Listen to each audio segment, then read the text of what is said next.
Estamos experimentando una crisis de autoridad el día de hoy. Falta una autoridad que de verdad lo sea.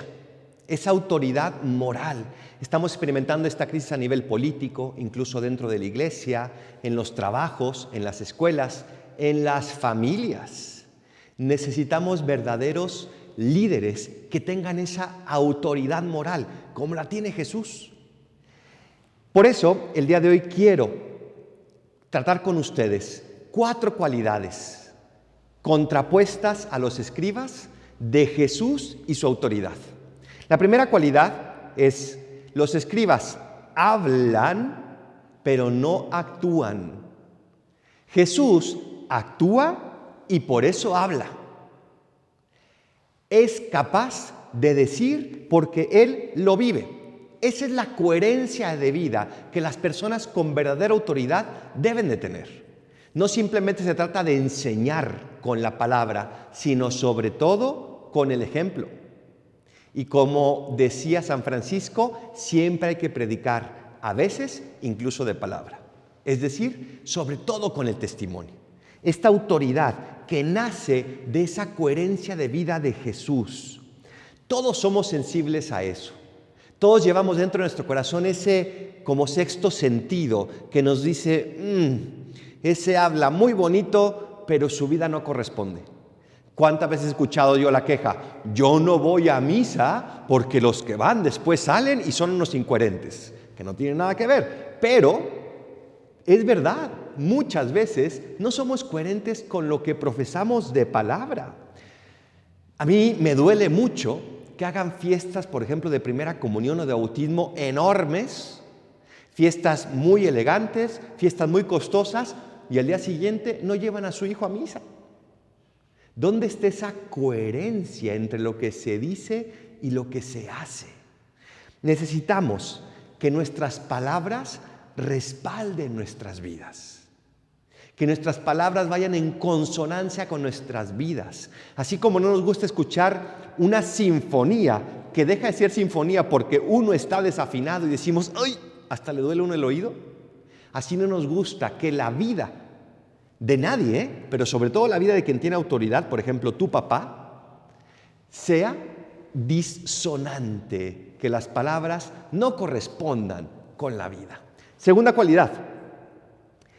Los escribas tienen su seguridad en las estructuras y no en lo que son. Jesús, en cambio, tiene su seguridad en lo que es, no en las estructuras. Jesús no dependía de las estructuras. Los escribas debían ser respetados, punto. Y si no, pues ejercía la fuerza de la autoridad. Jesús, en cambio, se va ganando esa autoridad por quien es.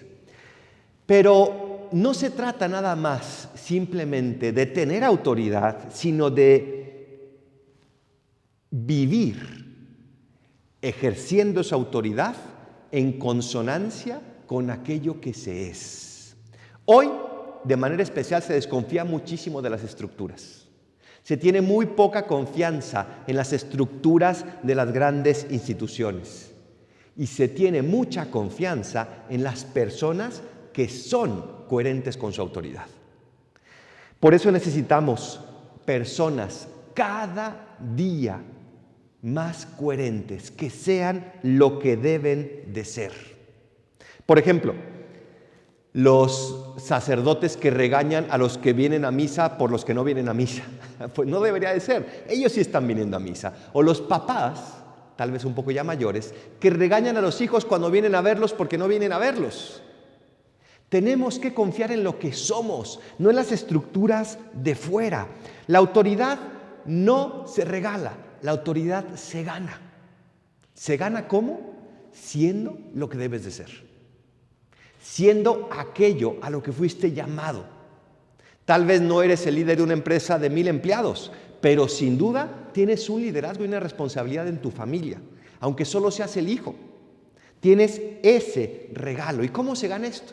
A través de la caridad, es decir, actos de servicio, sacrificio, ternura, generosidad, amabilidad. Todo eso va ganando esa autoridad porque te hace ser quién eres, como Jesús lo hizo. Tercera cualidad, los escribas adoctrinan, no enseñan. Jesús, en cambio, enseña lo que Él es, lo que Él vive. Adoctrinar es dar contenido.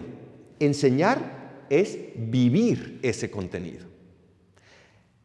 Enseñar a manejar, por ejemplo, no se puede hacer simplemente con teoría. Tienes que ir con la persona que está aprendiendo y a ver, en principio te digo algo de teoría, pero después, órale, agarra el volante y ánimo. Y no importa si te apaga el coche, no importa si das de repente un frenazo. Lo que importa es que vayas viviendo esto que tal vez sabes solo aquí, pero que lo tienes que bajar aquí. Ya cuando uno aprende a manejar, ya no tiene que estar pensando todo, sino que ya le surge, por decirlo así, del corazón, poner la direccional, frenar, acelerar, darle los cambios. Porque ya lo interiorizó, ya no es simplemente una doctrina. Necesitamos cristianos que interioricen esas enseñanzas, que la hagan propias. Cristianos que no simplemente vivan como cristianos, sino que son cristianos y por eso viven como tal. Esta es la clave para una autoridad que persevere en el tiempo. Pero también eso es lo difícil, la dureza de la perseverancia, la dureza de todos los días elegir enseñar con mi vida, no simplemente con mis palabras. Enseñar, por ejemplo, que Dios es el centro de la vida, que Dios es lo más importante, es fundamental.